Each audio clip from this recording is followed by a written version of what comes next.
പുത്തൂർ പള്ളിക്കൽ. നമ്മൾ ഇന്നത്തെ പ്രഭാഷണത്തിൽ നമുക്ക് വ്യക്തമാകുന്നത് നമ്മുടെ GK എടത്തനാട്ടുകര നമ്മളോട് സൂചിപ്പിച്ചു, നമ്മൾ സംസ്കരിച്ചെടുത്ത പരിശുദ്ധമായ ഒരു മനസ്സിൻ്റെ ഉടമയായി കഴിഞ്ഞാൽ, നമ്മളിൽ കറകളഞ്ഞ വിശ്വാസം ഉടലെടുത്തു കഴിഞ്ഞാൽ നമുക്ക് എല്ലാ മതങ്ങളെയും തുല്യ രീതിയിൽ കാണാൻ കഴിയും എന്നാണ് അദ്ദേഹം. അങ്ങനെ കഴിയണ്ടേ എന്നാണ് ചോദ്യം. പക്ഷേ ഈ പറയുന്ന നമ്മളോട് ഇത്ര നേരം സംസാരിച്ച ആ വ്യക്തിക്ക് പോലും തൻ്റെ മതത്തിൽ നിന്ന് വ്യതിചലിച്ചുകൊണ്ട് മറ്റു മതങ്ങളെ തുല്യത്തിൽ കാണാൻ സാധിക്കുമോ എന്നാണ് എൻ്റെ ആദ്യത്തെ ചോദ്യം.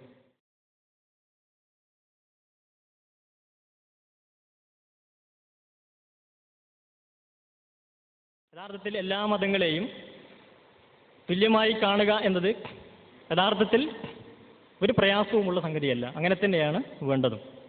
എല്ലാ മതങ്ങളെയും മതം എന്നതുകൊണ്ട് നമ്മൾ ഉദ്ദേശിക്കുന്നത് മനുഷ്യൻ്റെ വിശ്വാസവും അവൻ്റെ ആചാരങ്ങളും അനുഷ്ഠാനങ്ങളും ഒക്കെ ആയിട്ട് ബന്ധപ്പെട്ടുകൊണ്ടുള്ള ഒന്നാണ്. അതിനെയാണ് മതം എന്നതുകൊണ്ട് നമ്മൾ അർത്ഥമാക്കുന്നത്. അങ്ങനെയാണ് സാധാരണഗതിയിൽ നമ്മളതിനെ വിവക്ഷിക്കാറുള്ളത്. ആ അർത്ഥത്തിൽ എല്ലാ മതങ്ങളെയും തുല്യമായി തന്നെയാണ് നമ്മൾ കാണേണ്ടത്. പക്ഷേ ഞാനിവിടെ വിഷയം അവതരിപ്പിച്ചതും കാര്യങ്ങൾ നിങ്ങളുടെ മുമ്പിൽ അവതരിപ്പിച്ചതൊന്നും ഒരു മതത്തിൻ്റെ പ്ലാറ്റ്ഫോമിൽ നിന്നുകൊണ്ട് അല്ല എന്ന് സൂചിപ്പിക്കാനാണ് ഞാൻ ആഗ്രഹിക്കുന്നത്. ഒരു മതത്തിൻ്റെ പ്ലാറ്റ്ഫോമിൽ നിന്നുകൊണ്ടല്ല ഈ കാര്യങ്ങൾ യഥാർത്ഥത്തിൽ അവതരിപ്പിച്ചിട്ടുള്ളത്. അതിന് പകരം എല്ലാ പ്രവാചകന്മാരും പഠിപ്പിച്ച അടിസ്ഥാനപരമായ ഒരു സത്യമുണ്ട്. ആ പ്ലാറ്റ്ഫോമിൽ നിന്നുകൊണ്ട് അത് യഥാർത്ഥത്തിൽ മതങ്ങൾ പ്രതിനിധീകരിക്കുന്നതല്ല. കാരണം മതങ്ങളിൽ വൈവിധ്യങ്ങളുമുണ്ട്. പക്ഷെ വൈരുദ്ധ്യങ്ങൾ ധാരാളം നിലനിൽക്കുന്നുണ്ട്. ആ അർത്ഥത്തിൽ പ്രവാചകന്മാരൊന്നും മനുഷ്യ സമൂഹത്തിൽ കാര്യങ്ങൾ പഠിപ്പിച്ചിട്ടില്ല. മാത്രമല്ല, പ്രവാചകന്മാർ മനുഷ്യ സമൂഹത്തിൽ വന്ന് പറഞ്ഞ കാര്യങ്ങൾ ഞാൻ നേരത്തെ തന്നെ സൂചിപ്പിച്ചു, മതം പറയാനല്ല അവർ വന്നിരുന്നത്. അതിന് പകരം മനുഷ്യന് ജീവിതം പഠിപ്പിക്കാൻ വേണ്ടിയാണ്. അതെല്ലാവരും പറഞ്ഞതും ഒരുപോലെ ആയിരുന്നു. പക്ഷെ അതേ സമയത്ത് അവരുടെ ഇടപെടലുകളുടെ രീതി സമൂഹത്തിൻ്റെ അവസ്ഥയ്ക്കനുസരിച്ച് മാറി മാറി വന്നിട്ടുണ്ട്. അതിനിപ്പോൾ ഖുർആൻ ഏതാണ്ട് 25ഓളം പ്രവാചകന്മാരുടെ പേരെടുത്ത് പറയുകയും അവർ ചെയ്ത പണികൾ പറയുകയും ചെയ്യുന്നുണ്ട്. അതിങ്ങനെ നോക്കിയാൽ നമുക്ക് തോന്നിപ്പോവും, ഈ പ്രവാചകന്മാരൊക്കെ പറഞ്ഞത് പല പല കാര്യങ്ങളാണല്ലോ, ഒന്നും സാമ്യം കാണാൻ കഴിയുന്നില്ല. പക്ഷെ അവർ ചില അടിസ്ഥാനങ്ങളിൽ നിന്നുകൊണ്ട് പല പല കാര്യം പറഞ്ഞു. അത് ഏതൊക്കെയെന്ന് ചോദിച്ചു കഴിഞ്ഞാൽ, ഒന്ന് ഉദാഹരണത്തിന് പറയുകയാണ്, ഖുർആനിൽ പറയുന്ന ബൈബിളിൽ പറയുന്ന ഒരു പ്രവാചകനാണ് നൂഹ് നബി. അതുപോലെ തന്നെ ലൂത്ത് നബി. ഇങ്ങനെ ഒരുപാട് പ്രവാചകന്മാരുണ്ട്. അതിൽ ഈ ലൂത്ത് എന്ന് പറയുന്ന പ്രവാചകൻ ഒരു സമൂഹത്തിലേക്ക് വന്ന് ചില കാര്യങ്ങൾ പഠിപ്പിക്കുകയാണ്, അവരെ ചില കാര്യങ്ങൾ ഉത്ബോധിപ്പിക്കാം. 14 സ്ഥലത്ത് ഖുർആൻ പറയുന്നുണ്ട് എല്ലായിടത്തും ഊന്നുന്നത് ആ സമൂഹത്തിൽ നിലനിൽക്കുന്ന ഒരു തിന്മയാണ്. കാരണം അവർ സ്വവർഗരതി എന്ന സാമൂഹ്യ തിന്മയ്ക്കടിപ്പെട്ടവരാണ്. പുരുഷന്മാർ പരസ്പരം തന്നെ ലൈംഗിക വീഴ്ച നടത്തുന്ന ഒരു വഴിപഴച്ച സമൂഹമായിരുന്നു. ആ സമൂഹത്തിൽ വന്നുകൊണ്ട് ആ പ്രവാചകൻ പറയുന്നത്, നിങ്ങൾ ഈ പണി ചെയ്യരുത്, ഈ പണി നിങ്ങൾ ചെയ്യരുത്, ഇത് ദൈവകോപത്തിന് കാരണമാകുന്ന പ്രകൃതി വിരുദ്ധമാണ്. നിങ്ങൾക്ക് ഇണകളെ സൃഷ്ടിച്ചിട്ടുണ്ട്, അവരെ നിങ്ങൾ വിവാഹം കഴിച്ച് ജീവിക്കുകയാണ് വേണ്ടത് എന്ന് പറഞ്ഞാൽ ഇവിടെ പ്രവാചകൻ പഠിപ്പിക്കുന്ന അതിൻ്റെ ഊന്നൽ ഇതാണ്. ആ ഊന്നലിൽ നിന്നുകൊണ്ട് ദൈവത്തിൻ്റെ കൽപ്പന പറയുകയാണ്. അപ്പം ഇവിടെ പ്രവാചകൻ പഠിപ്പിച്ചത് ലൈംഗിക രംഗത്തുള്ള ഒരു തിന്മ, ഇതാണ് ഇവിടുത്തെ മതം. മതമാണ് പ്രവാചകന്മാർ പഠിപ്പിച്ചതെന്ന ധാരണയിലാണ് ഇപ്പോഴും നമ്മളുള്ളതെങ്കിൽ ഇതാണ് ഇവിടുത്തെ മതത്തിൻ്റെ ഊന്നൽ. ഇനി കുറച്ചങ്ങോട്ട് പോയാൽ നമുക്ക് കാണാൻ പറ്റും, ഷുഐബ് എന്ന് പറയുന്ന പ്രവാചകൻ ആ സമൂഹത്തിൽ വന്ന് പ്രവാചകൻ പറയുന്ന ചില കാര്യങ്ങൾ അവിടെ എടുത്തു പറയുന്നുണ്ട്. അവിടെ ഊന്നുന്ന ഒരു വിഷയം ഇതാണ്, അവിടെയുള്ള ആളുകളുടെ അളവ് തൂക്കങ്ങളിലെ കൃത്രിമത്വം. അവരളന്ന് കൊടുക്കുമ്പോൾ കുറച്ച് കൊടുക്കും, അളന്നെടുക്കുമ്പോൾ കൂടുതലെടുക്കും. അഥവാ സാമ്പത്തിക ഇടപാടുകളിലെ ക്രമക്കേട്. ഇവിടെ പ്രവാചകൻ വന്നുകൊണ്ട് അവരോട് പറയാൻ ഇത് ചെയ്യാൻ പാടില്ല, ഇത് യഥാർത്ഥത്തിൽ ദൈവകോപത്തിന് കാരണമാകും, അതുകൊണ്ട് നിങ്ങളിത് ചെയ്യാൻ പാടില്ല. അപ്പം ഇവിടെ പ്രവാചകൻ പഠിപ്പിക്കുന്ന ഈ വിഷയം തികച്ചും സാമ്പത്തികമാണ്, സാമ്പത്തിക ഇടപാടുകളുമായി ബന്ധപ്പെട്ട വിഷയം. ഇതാണ് മതമെങ്കിൽ ഇവിടെ പ്രവാചകൻ പറഞ്ഞ മതം ഇതാണ്. ലൂത്ത് നബി പറഞ്ഞ മതം അതാണ്. ഇവിടെ പക്ഷേ പറഞ്ഞത് സാമ്പത്തിക ഇടപാടുകളുമായി ബന്ധപ്പെട്ടതാണ് ഇവിടുത്തെ മതം. ഇനി മറ്റൊരു പ്രവാചകനാണ് മൂസാ നബി.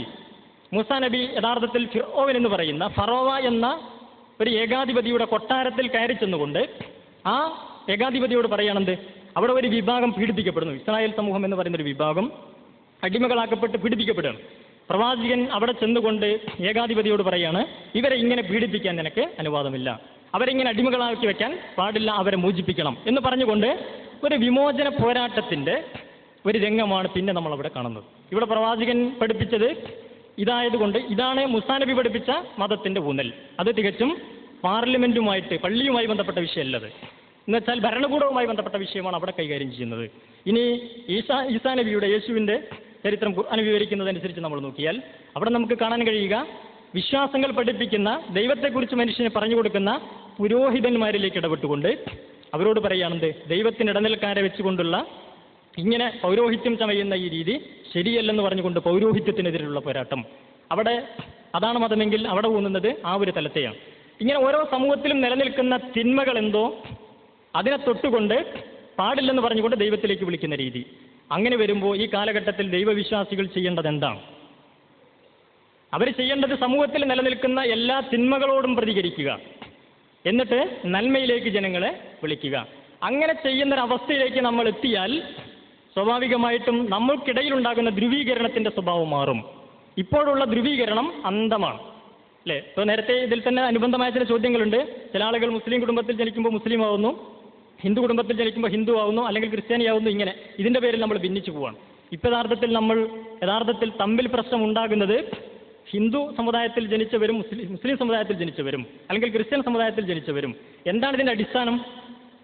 ഞാൻ ക്രിസ്തു സമുദായത്തിൽ ജനിച്ചു എന്നതുകൊണ്ട് ഞാൻ അതിനെ ന്യായീകരിക്കുമ്പോൾ മറ്റേയാൾ ഹിന്ദു സമുദായത്തിൽ ജനിച്ചുകൊണ്ട് അതിനെ ന്യായീകരിക്കുന്നു, മറ്റേയാൾ അപ്പുറത്ത് അവിടെ ജനിച്ചതുകൊണ്ട് ന്യായീകരിക്കുന്നു. പക്ഷെ അവിടെ ശരി തെറ്റും നന്മതിന്മയും ധർമാധർമ്മവുമായിട്ട് എന്ത് ബന്ധം അതിനുള്ളത്?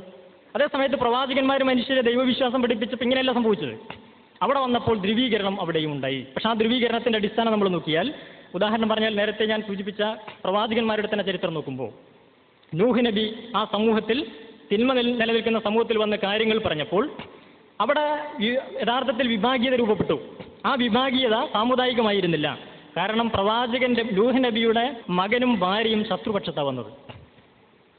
ലൂത്ത് നബി കാര്യം പഠിപ്പിക്കാൻ തുടങ്ങിയപ്പോൾ സ്വന്തം ഭാര്യ ശത്രുപക്ഷത്താണ് വന്നത്.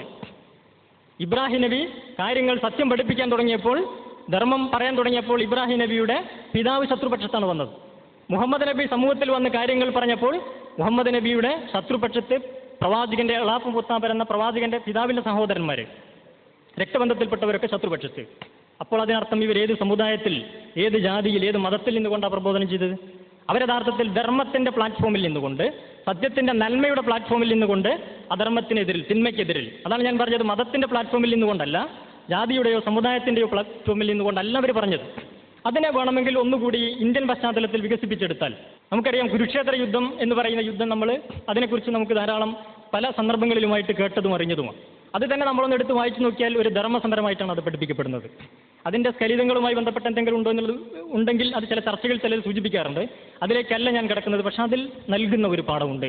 അതനുസരിച്ച് നമുക്കറിയാം, കൃഷ്ണൻ അവിടെ സാരഥിയാണ്, അർജുനൻ വില്ലാളിയാണ്. അവിടെ ധർമ്മസമരം നടക്കാൻ പോകുന്നു. ആ ധർമ്മസമരം നടക്കുമ്പോൾ ശത്രുപക്ഷത്തുള്ള ആളുകളെ നോക്കിയിട്ട് വില്ല് കുലയ്ക്കാൻ അർജുനന് കഴിയുന്നില്ല. എന്താ കാരണം? ശത്രുപക്ഷത്തുള്ളത് മുസ്ലിങ്ങളും ക്രിസ്ത്യാനികളും ഒന്നുമല്ല. ശത്രുപക്ഷത്തുള്ളത് അർജുനന്റെ തന്നെ ബന്ധുമിത്രാദികളും ഗുരുവര്യന്മാരുമാണ്. എങ്കിൽ നമ്മളിവിടെ ചോദിക്കേണ്ട ചോദ്യം, എങ്കിൽ കൃഷ്ണൻ ഏത് സമുദായത്തിന്റെ പ്ലാറ്റ്ഫോമിലായിരുന്നു? അർജുനൻ ഏത് മതത്തിന്റെ വക്താവായിട്ടാണ് ഇവിടെ ഉണ്ടായിരുന്നത്? നമ്മളിന്ന് വിഭാവന ചെയ്യുന്നത് പോലെ ഹിന്ദു സമുദായത്തിന്റെ ഒരു പ്ലാറ്റ്ഫോമിലായിരുന്നു കൃഷ്ണനെങ്കിൽ അർജുനന്റെ ബന്ധുമിത്രാദികൾ ശത്രുപക്ഷത്ത് വന്നതെങ്ങനെ? അതിനർത്ഥം യഥാർത്ഥത്തിൽ നമ്മൾ ഇന്ന് വിഭാവന ചെയ്യുന്നത് പോലത്തെ മതത്തിന്റെ, ജാതിയുടെ പ്ലാറ്റ്ഫോമിൽ നിന്നുകൊണ്ട് ഒരു പ്രവാചകനും ഒരു സമൂഹത്തോടും ഒന്നും പറഞ്ഞിട്ടില്ല. അതുകൊണ്ട് പ്രവാചകന്മാർ പറഞ്ഞത് മതമല്ലെന്ന് പറഞ്ഞത് ആ ഒരു തലത്തിലാണ്. അതിനെ തിരിച്ചെടുക്കണം. അതിനെ തിരിച്ചെടുക്കുമ്പോൾ സ്വാഭാവികമായിട്ടും വിഭാഗീയത ഉണ്ടാവും. പക്ഷെ അത് അധർമ്മത്തിന്റെ പക്ഷം വേർതിരിയുക എന്നുള്ളതാണ്. എന്നിട്ട് ധർമ്മം സ്ഥാപിക്കപ്പെടുക. അപ്പോഴാണ് യഥാർത്ഥത്തിൽ മനുഷ്യ സമൂഹത്തിൽ ശാന്തിയും സമാധാനവും സൃഷ്ടിക്കാൻ കഴിയുക. അല്ലാത്ത ഒരു രീതി, ഇപ്പൊ നേരത്തെ പറഞ്ഞില്ലേ, എല്ലാത്തിനെയും സമമായി കാണുന്ന ഒരു രീതിയിലൂടെ ഇപ്പൊ നമ്മൾ മുന്നോട്ട് പോകുന്നത് ഏത് സ്വഭാവത്തിലാണ്? അല്ലെ, എല്ലാം യഥാർത്ഥത്തിൽ മതസൗഹാർദ്ദം ഏറ്റവും കൂടുതൽ നടക്കുന്നത് എവിടേക്കാണ്? അല്ലെ, കള്ള് ഷാപ്പുകളിലും സിനിമാശാലകളിലും പിന്നെ അതുപോലെ തന്നെ നമ്മളുടെ ചൂതാട്ട കേന്ദ്രങ്ങളിലും എല്ലാം മതസൗഹാർദ്ദം വളരെ ഭംഗിയായി മനോഹരമായി നടക്കുന്നു. ആ അർത്ഥത്തിൽ ഒരു തിന്മകളോട് രാജിയായിക്കൊണ്ടുള്ള ഒരു സൗഹൃദമാണോ നമുക്ക് ആവശ്യം? അതേസമയത്ത് പ്രവാചകന്മാർ പറഞ്ഞതുപോലെ അധർമ്മത്തിനെതിരിൽ നന്മയുടെ കൂട്ടായ്മയല്ലേ നമുക്ക് ആവശ്യം?